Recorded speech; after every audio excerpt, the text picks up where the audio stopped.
अस्सलाम वालेकुम and good evening friends. क्या हाल है आपके? ठीक ठाक हैं? दोस्तों, आप जानते हैं कि इस वक्त तहरीक अदम एतमाद के हवाले से जोड़ तोड़ और मुलाकातों का सिलसिला जारी है इस वक्त। ठीक है, हुकूमत भी अपना पूरा जोर लगा रही है और अपोजिशन भी इस वक्त जो है अपनी जोड़ तोड़ का और मेल मुलाकातों का सिलसिला इस वक्त जारी है। और इस वक्त एक बयान आया है जो है पीटीआई के रहनुमा का। उन्होंने चैलेंज दिया है। चैलेंज उन्होंने ये दिया है, कहते हैं, मैं खबर आपके सामने पढ़ के सुनाता हूं। वो कहते हैं, जिसने गिरफ्तार करना है कर ले। ठीक है, वजीर आजम को वोट नहीं दूंगा। पीटीआई रुकन असेंबली का चैलेंज, उन्होंने चैलेंज दिया है, जिसने जो करना है कर ले, गिरफ्तार करना है कर ले, मैं किसी भी सूरत में वोट नहीं दूंगा। पार्लियामेंट लाजस में मौजूद पाकिस्तान तहरीक इंसाफ पीटीआई के रुकन कौमी असेंबली अहमद हुसैन ढेर, उनका नाम है, ने चैलेंज दिया है कि जिसने गिरफ्तार करना है कर ले, वजीर आजम को वोट नहीं दूंगा। अहमद हसनैन का कहना है कि मैं वजीर आजम के पास गया था, उनको फाइलें दी।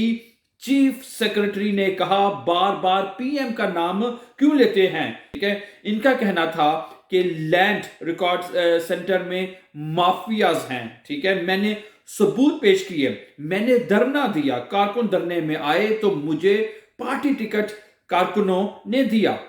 असेंबली में कहा कि हम यहां गालियां देने नहीं, गरीब को डिलीवर करने आए थे। उन्होंने इतराफ किया कि कई खामियां होंगी। वो ये शहबाज शरीफ के हवाले से बात कर रहे हैं। शहबाज शरीफ जैसा एडमिनिस्ट्रेटर, वो कहते हैं, मैंने नहीं देखा। वजीर आजम ने 6 ऐसे वजीर बना दिए जो करप्ट थे।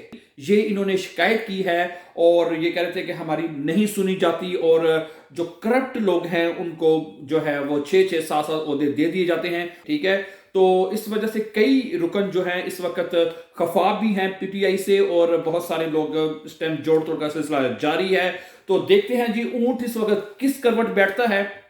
और बहुत सारे अरकान, उन्होंने कहा है कि देखने भी आया है कि सिंध हाउस में बहुत सारे अरकान जो हैं पीटीआई के वहां पे मौजूद हैं और कुछ मुतजाद इस वक्त इत्तलात हैं कि कितनी उनकी एग्जैक्टली तादाद है। तो देखते हैं। और इन्होंने भी जैसे कि इनके जो बयान है हसनैन साहब का, हसनैन कि हम जो मर्जी हो जाए मैं वजीर आजम को वोट नहीं दूंगा। तो देखते हैं जी किस वक्त क्या सूरत हाल होगी। जो भी लेटेस्ट अपडेट होगी आपके साथ उस वक्त शेयर कर दी जाएगी। अगर आप भी हमारे साथ लेटेस्ट न्यूज चाहते हैं, लम्हा ब लम्हा खबर चाहते हैं, तो हमारे इस चैनल को सब्सक्राइब कर दीजिए so that you can find our upcoming latest videos. अपना बहुत सा ख्याल रखिएगा। Have a nice time, take care.